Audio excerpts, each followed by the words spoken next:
बिस्मिल्लाहिर्रहमानिर्रहीम। Last lecture में हम लोगों ने पढ़ा था फंक्शन का बैकग्राउंड, थोड़ा सा पढ़ा था कि रिलेशन क्या होता है, कार्टियन प्रोडक्ट क्या होता है और उसको डिफाइन और कुछ उसकी एग्जांपल्स भी हम लोगों ने की थी। तो आज हम लोग पढ़ेंगे फंक्शन क्या होता है। ठीक है, ओके। तो ज़रूरी नहीं है कि हर रिलेशन आपके पास फंक्शन कहलाए। तो उसके लिए कुछ कंडीशंस, दो कंडीशंस होती हैं कि कोई रिलेशन फंक्शन कब बनता है। उसके लिए दो कंडीशंस हैं। पहली कंडीशन के उसकी जो डोमेन हो, जो रिलेशन में हम लोगों ने डोमेन, रेंज को डोमेन को डिस्कस किया था कि उसकी रेंज क्या होती है, डोमेन क्या होती है। फिर भी मैं आपको बता देता हूँ, अगर आपके पास f from a to b एक रिलेशन है तो ये जो सेट a होगा ये आपके पास डोमेन कहलाएगा और ये जो सेट बी होगा ये आपके पास कोडोमेन कहलाएगा। और जिन एलिमेंट्स पे सेट ए के एलिमेंट्स मैप करेंगे आपके पास वो रेंज कहलाती थी। फॉर एग्जांपल, जैसे आपके पास अगर ये सेट ए है 1 2 3 और ये आपके पास ए बी सी, अगर आपके पास ये एलिमेंट्स इसके ऊपर मैप कर रहे हैं इस रिलेशन के ऊपर। अब देखो, ए के एलिमेंट्स ए सिर्फ ए और बी पे मैप कर रहे हैं, सी पे मैप नहीं कर रहे। इसका मतलब आपके पास ये जो रेंज होगी वो आपके पास रेंज में सिर्फ और सिर्फ ए बी आएगा, सी नहीं आएगा। लेकिन ये जो सेट बी होगा ये पूरे का पूरा कोडोमेन कहलाएगा। ठीक है, इसमें से हमने सी नहीं निकालना। ओके, चले, ये तो लास्ट लेक्चर का थोड़ा सा प्रीव्यू था। चले, कोई भी रिलेशन अगर हमारे पास f from a to b एक रिलेशन है तो ये फंक्शन कब कहलाएगा, अगर ये दो प्रॉपर्टीज फुलफिल कर ले। पहली प्रॉपर्टी क्या है कि जो f की डोमेन हो वो पूरे का पूरा a हो। जैसे ये एग्जांपल दी हुई है, इसमें आप लोग देखो सिर्फ और सिर्फ a 1 और 2 मैप कर रहे हैं, 3 मैप नहीं कर रहा। तो ये वाला रिलेशन आपके पास फंक्शन नहीं है। ये फंक्शन कि पहली प्रॉपर्टी तब सेटिस्फाई करेगा जब 3b किसी ना किसी एलिमेंट पे मैप करेगा। अब लेट्स सपोज मैं 3 को यहाँ पे मैप कर देता हूँ, चलो यहाँ पे भी मैप कर देता हूँ। ओके, अब देखें पहली प्रॉपर्टी हमारी सेटिस्फाई हो गई कि आपके पास ये जो रिलेशन था इसकी डोमेन पूरी के पूरा सेट ए बन गया। अब दूसरी प्रॉपर्टी क्या है? दूसरी property f of a belongs to b, क्योंकि ये आपके पास a का एलिमेंट है। जब इसमें हम लोग रिलेशन या रिलेशन अप्लाई कर देते हैं तो एक्चुअली ये जो पूरे का पूरा आंसर होता है, जैसे यहाँ पे देखो f ऑफ 1 का आंसर कितना आ रहा है, a आ रहा है। अब ये देखो ये पूरे का पूरा आंसर एक्चुअली सेट b का एलिमेंट दे रहा है। इसीलिए अगर ये आंसर हमें ना भी पता हो तो इन जनरल हम लोग ये भी लिख सकते हैं कि f of 1 belongs to b। तो चूंकि यहाँ पे ये मैंने रिलेशंस की डेफिनेशन में लिखा था कि जो स्मॉल a है ये कैपिटल सेट a का एलिमेंट है, इसलिए f ऑफ a b का एलिमेंट होगा। तो f of a belongs to b is unique. अब यूनिक का क्या मतलब होता है? जो उर्दू में हमारे पास वाहद का एक लफ्ज इस्तेमाल किया जाता है कि एक से ज्यादा नहीं, सिर्फ और सिर्फ एक होना चाहिए, सिर्फ और सिर्फ एक होना चाहिए। तो यहाँ पे यूनिक का मतलब भी वही है कि ये जो आंसर आए वो एक होना चाहिए, एक से ज्यादा नहीं। For all a belongs to b, इसका मतलब है a के हर एलिमेंट का इमेज आपके पास b में एक होना चाहिए, एक से ज्यादा नहीं होना चाहिए। आपके पास ये जो आंसर आता होता है, जैसे ये देखो 1 a पे हो रहा है तो इन एलिमेंट्स को हम लोग कहते होते हैं images, images of the elements of a. और ये जो ए के एलिमेंट्स होते हैं ये कहलाते होते हैं प्री इमेज। ठीक है, अगर मैं इमेज या इमेजेस प्री इमेज की बात करूं तो आपको क्लियर होना चाहिए, जब मैं इमेजेस कहूंगा तो वो सेट बी का एलिमेंट होगा, जब मैं प्री इमेज कहूंगा तो वो सेट ए का एलिमेंट होगा। For all A belongs to B. चलिए, आपको ये यूनिक, जैसे अब ये मैं दोबारा रिपीट कर देता हूं कि इसका क्या मतलब है। इसका मतलब है कि सेट ए के हर एलिमेंट का एक ही आंसर होना चाहिए, एक ही इमेज होना चाहिए सेट बी में। अब यहाँ पे चेक करते हैं हम लोग, 1 का देखो एक ही आंसर आ रहा है, हमें इस चीज से गर्ज नहीं है आंसर क्या आता है, हमें सिर्फ ये कंडीशन इस चीज से गर्ज करती है कि एक आंसर आना चाहिए। ओके, 2 का भी देखो एक ही आंसर आ रहा है, 2 किसके दो आंसर नहीं है, मतलब दो इमेजेस नहीं है। लेकिन यहाँ पे 3 के इमेजेस देखो दो बन रहे हैं, एक बी और दूसरा सी इसका मतलब है इस 3 की वजह से इस रिलेशन ने दूसरी प्रॉपर्टी सेटिस्फाई नहीं की। जब दूसरी प्रॉपर्टी सेटिस्फाई नहीं हुई तो ये वाला जो रिलेशन है ये फंक्शन नहीं कहलाएगा। हाँ, अगर ये 3 भी आपके पास एक ही एलिमेंट पे मैप करे, जैसे अभी 3 सिर्फ और सिर्फ बी पे मैप कर, 3 का एक ही इमेज है, एक से ज्यादा इमेजेस, तो अब ये वाला जो रिलेशन है देखें, इनकी पहली प्रॉपर्टी के डोमेन पूरे का पूरा ए है, हर एलिमेंट का इमेज है, दूसरी के हर एलिमेंट का जो इमेज है वो यूनिक है, एक है, एक से ज्यादा नहीं है, तो ये प्रॉपर्टी भी दोनों प्रॉपर्टी सेटिस्फाई होगी। तो अब ये वाला जो रिलेशन है ये आपके पास अभी ये आपके पास हम लोगों ने फंक्शन की एग्जांपल की है। चलें कुछ और एग्जांपल्स भी करते हैं ताकि हमारे पास कुछ जो मेजर कन्फ्यूजन्स आती हैं स्टूडेंट्स को वो हम लोग थोड़ी सी क्लियर कर सके। सबसे पहली कन्फ्यूजन जो स्टूडेंट्स को आती है वो हमारे पास, चले मैं इधर 1 2 3 और यहाँ पे ए बी सी,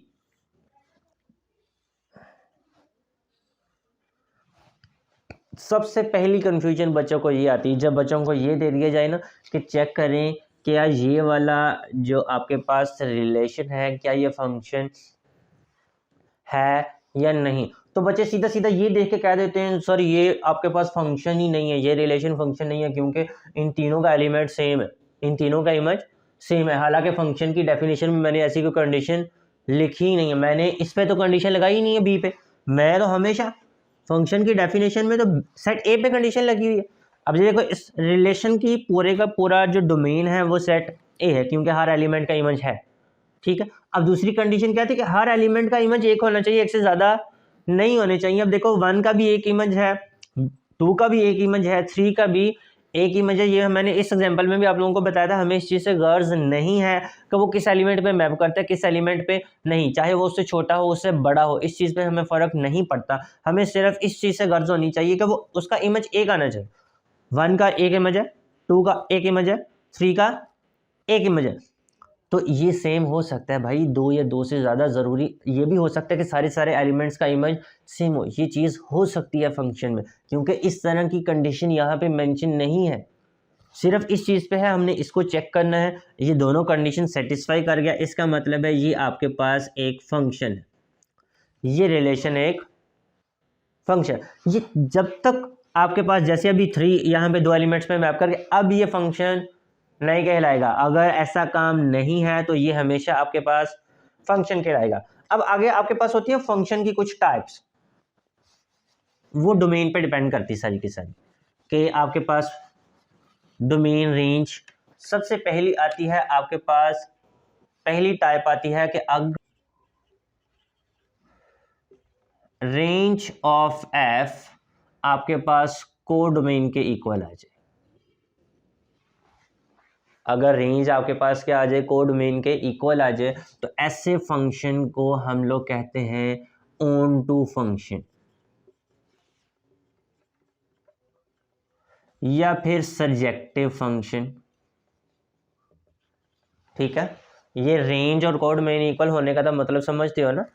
अभी जैसे इस फंक्शन में चेक करें, इस फंक्शन में डोमेन के एलिमेंट्स क्या क्या हैं, ए बी, सॉरी को डोमेन के ए बी सी, और इसकी रेंज आपके पास, रेंज ऑफ F1 क्या है, रेंज सिर्फ और सिर्फ ए है जो कि सेट बी के इक्वल नहीं आती। हाँ, अगर यहाँ पे आपके पास एक और फंक्शन आ जाए 1 2 3 ए बी सी, मैं इस तरह आपके पास ये देखें, ठीक है, आपके पास ये जो कोड डोमेन है वो आपके पास रेंज के इक्वल है क्योंकि इसमें रेंज ऑफ F2 क्या आती है, ए बी सी, ये कोड डोमेन के इक्वल है। तो ये वाला जो फंक्शन होगा ये आपके पास क्या कहलाएगा, सर्जेक्टिव फंक्शन भी कहते हैं इसको, ऑन टू फंक्शन भी कहते हैं। ओके, अब दूसरी टाइप कि फिर इस तरह के फंक्शन को क्या कहते हैं कि अगर वो इक्वल ना हो, ऑब्वियसली इसका भी तो कोई ना कोई नाम होगा, तो इस तरह के फंक्शन को हम लोग इनटू फंक्शन कहते हैं। इस तरह के फंक्शन को क्या कहते हैं जी, इनटू फंक्शन, इसका कोई अल्टरनेटिव नेम नहीं है। एक तीसरी टाइप और भी होती है, जैसे चलिए मैं इसको यहाँ से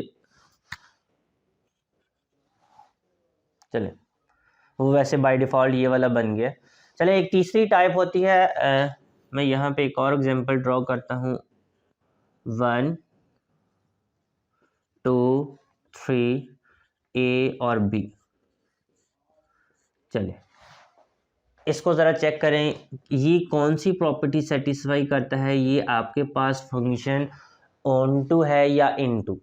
इन टू तो नहीं है, कौन सा है? ऑन टू, क्योंकि यहाँ पे आपके पास रेंज को डोमेन के इक्वल, लेकिन यहाँ ये भी आपके पास ऑन टू है, ये भी ऑन टू है। इन दोनों में आपको कोई फ़र्क नज़र आता है? इसमें मुझे फ़र्क नज़र आता है कि इसमें कितने एलिमेंट्स हैं? डोमेन में 3 है, इधर 2 है, इधर भी 3 है और इधर भी 3 है। अगर आपके पास किसी फंक्शन में आपके पास जो डोमेन के एलिमेंट्स होते हैं या फिर इमेजेस होते हैं वो डिस्टिंक्ट हो, हर एलिमेंट का इमेज जैसे यहाँ पे हर एलिमेंट का इमेज डिस्टिंक्ट नहीं है, 2 और 3 का सेम है, फंक्शन तो है ऑन टू, ऐसे फंक्शन को सब्जेक्टिव फंक्शन, लेकिन ऐसा फंक्शन जिसमें हर एलिमेंट का इमेज डिस्टिंक्ट हो, जैसे 1 2 3 तीनों का इमेज मुख्तलिफ है, तो ऐसे फंक्शन को हम लोग फिर क्या कहते हैं? Injective function. ऐसे फंक्शन को क्या कहते हैं? इंजेक्टिव, या फिर 1 to 1 फंक्शन। 1 to 1 आप इस तरह भी लिख सकते हो, आप इस तरह भी लिख सकते हो, ये दोनों तरह लिखा होता है, इससे कोई फर्क नहीं पड़ता, ठीक है। ऐसा फंक्शन जिसमें आपके पास ए के हर एलिमेंट का इमेज डिस्टिंक्ट हो, वो क्या कहलाता है? 1 1, या फिर इंजेक्टिव फंक्शन। और अगर आपके पास इमेजेस डिस्टिंक्ट ना हो और रेंज को डोमेन इक्वल हो तो वो क्या कहलाता है? Surjective function. और अगर रेंज और को डोमेन इक्वल ना हो तो वो आपके पास क्या कहलाता होता है? Into function. अब एक और भी इसमें टाइप आ जाती है, वो कौन सी? कि ऐसा फंक्शन, मैं ये रेज कर देता हूं पहले, यहाँ पे चौथी टाइप आपके पास आएगी, ऐसा फंक्शन जो सर्जेक्टिव भी हो प्लस इंजेक्टिव भी हो। ऐसे फंक्शन को बाइजेक्टिव फंक्शन कहते हैं। ऐसे फंक्शन को क्या कहते हैं? Bijective function. सर्जेक्टिव का क्या मतलब है? कि डोमेन, जैसे ये देखो, ये आपके पास सर्जेक्टिव भी है और इंजेक्टिव भी है, तो ये वाला जो फंक्शन है ये बाइजेक्टिव कहलाएगा। लेकिन ये वाले फंक्शन को देखो, ये सर्जेक्टिव है लेकिन इंजेक्टिव नहीं है, तो ये वाला बाइजेक्टिव नहीं कहलाएगा। ऐसा फंक्शन जो सर्जेक्टिव भी हो और इंजेक्टिव भी हो क्या कहलाएगा? बाइजेक्टिव। चले एक और एग्जांपल कर लेते हैं आपके पास, जैसे यहाँ पे 1 2 3 ए बी सी। चले यहाँ पे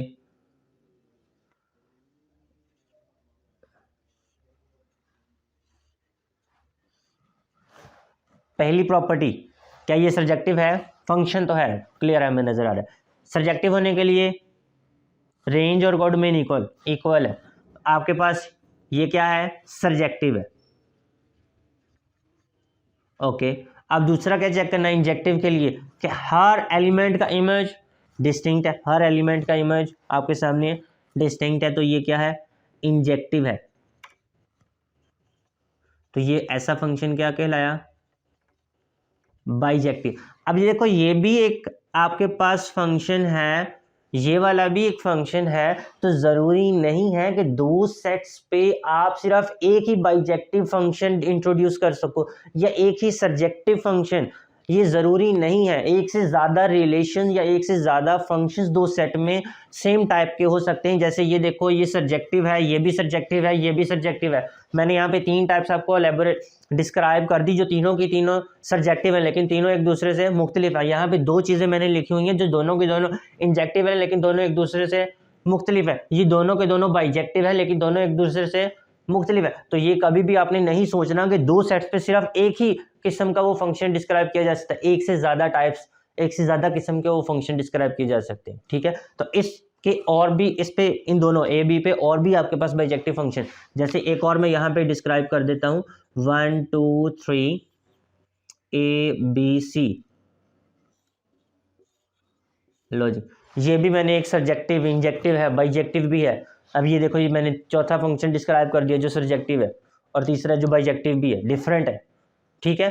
तो ये आपके पास कुछ टाइप्स हैं, इन बच्चों को बहुत कन्फ्यूजन होती है, ये आपको बहुत प्रॉपरली देखना पड़ेगा, ठीक है। अगर आपको कंडीशन याद होगी, आप बस उसको अप्लाई करो, आपके लिए मुश्किल नहीं है बस, ठीक है। चलिए, अगर इसमें से अगर आपको फिर भी कोई कन्फ्यूजन हो तो आप लोग कमेंट सेक्शन में जाके हम लोगों से पूछ सकते हैं। Thank you so much.